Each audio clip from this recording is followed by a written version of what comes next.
Most training failures do not stem from people not caring. It fails because the system changes depending on the situation. The expectations shift. Communication becomes unclear. Reactions replace structure. And eventually, nobody knows what success is supposed to look like anymore. From First Paw Media, sponsored by Dream Chaser Leadership in Anchorage, Alaska. This is the Peak Experience Podcast. Here we talk about leadership, team building, strategic management, and organizational development. Visit our website, peakexp.org. Now, here are your hosts, Robert and Michelle Forto.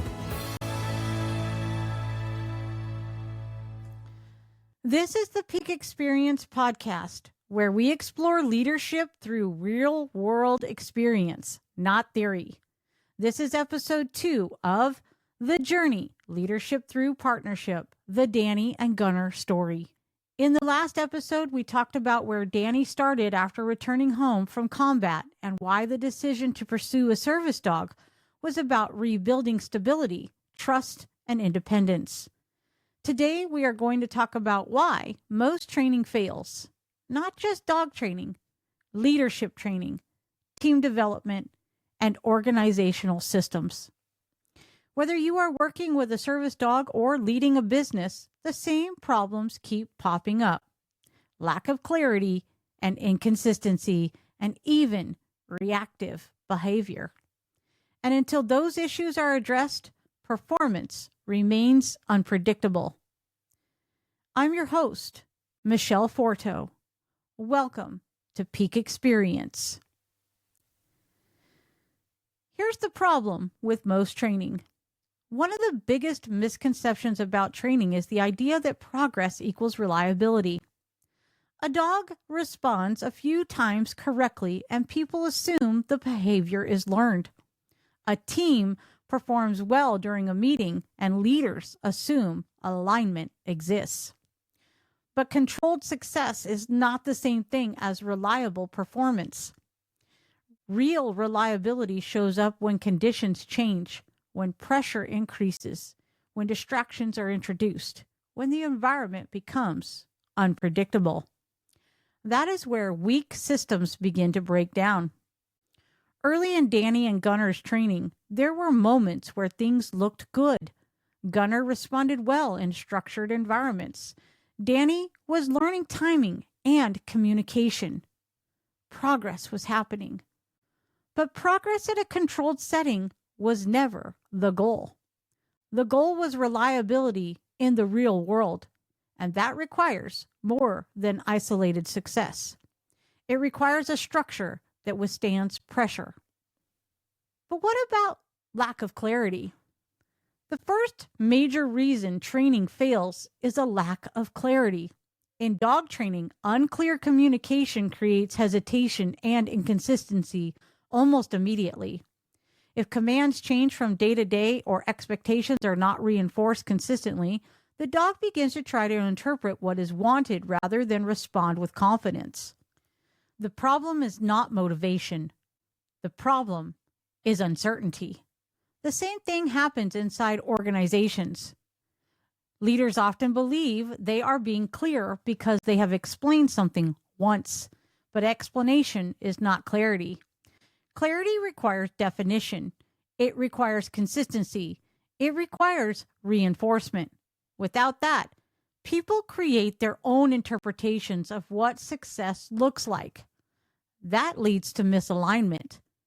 One person believes speed matters most.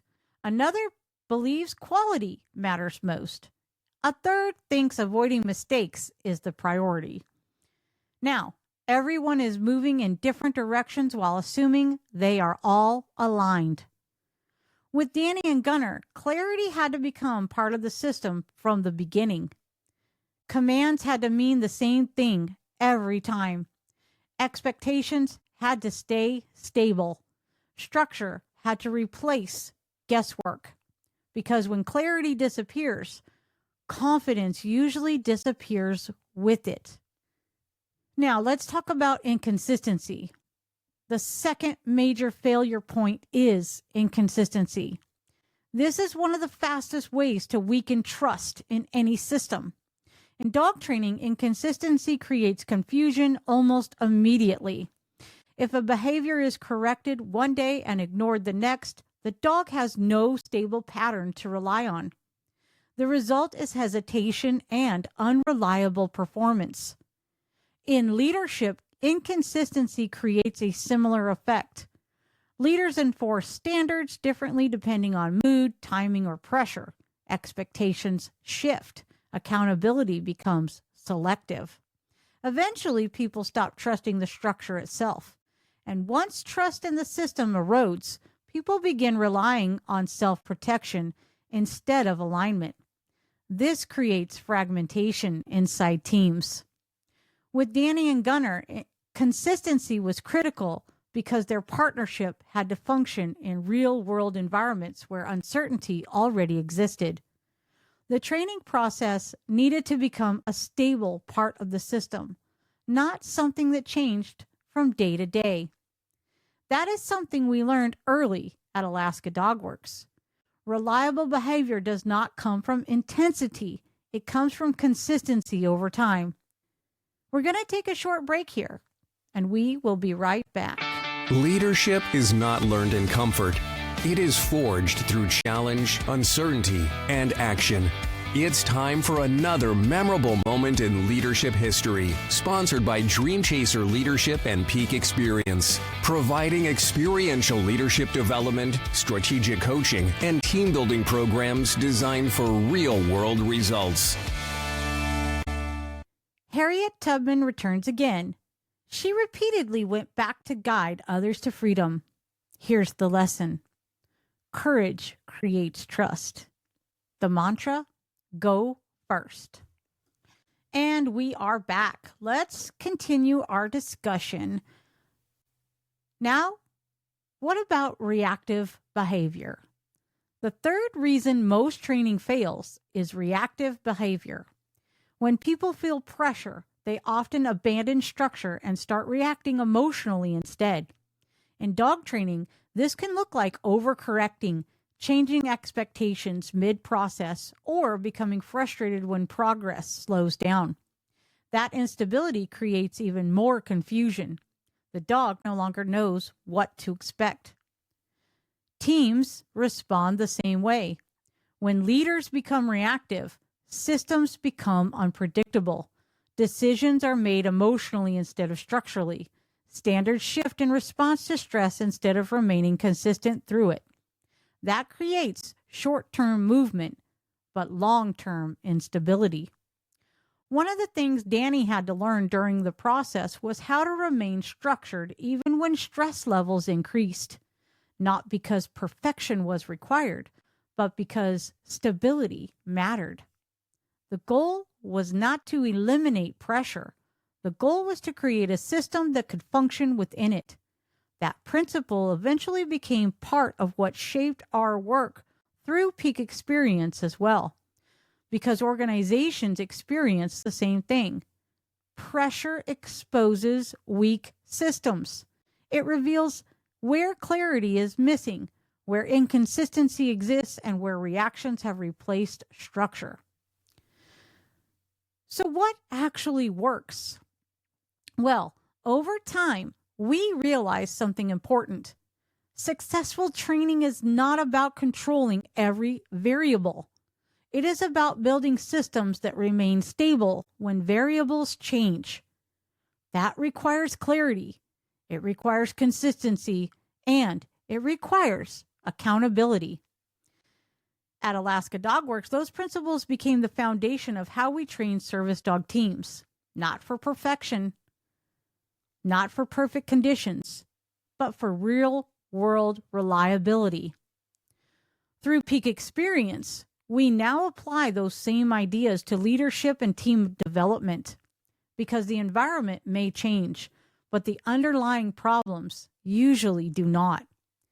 Whether you are training a service dog or leading an organization, unreliable systems create unreliable outcomes. In the next episode, we are going to talk about what happens after you identify the problem, because recognizing failure points is only the beginning. The next step is building the foundation that supports long-term success.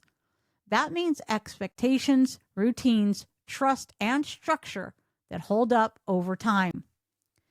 If there is one thing to take away from this episode, it is this. Most training failures are not random. They are structural, and until the structure changes, the results usually will not. If you want to learn more about our service dog training program at Alaska Dog Works, or how we apply these same principles to leadership and team development through Peak Experience, visit our websites to learn more. And if this episode resonated with you, please share it with someone who is trying to build something that performs consistently under pressure. From First Paw Media, this is the Peak Experience Podcast. We hope you enjoyed this podcast, and we invite you to subscribe in Apple Podcasts, Spotify, Stitcher, or wherever you get your podcasts. You will find a link in our episode notes. You can tap or swipe on the episode cover art, and you'll see some offers from our sponsors. You can support our show by supporting them. If you like what you have heard, we would love it if you would give us a 5-star rating and tell your friends how to subscribe too. Our producer is Robert Forto and created by First Paw Media.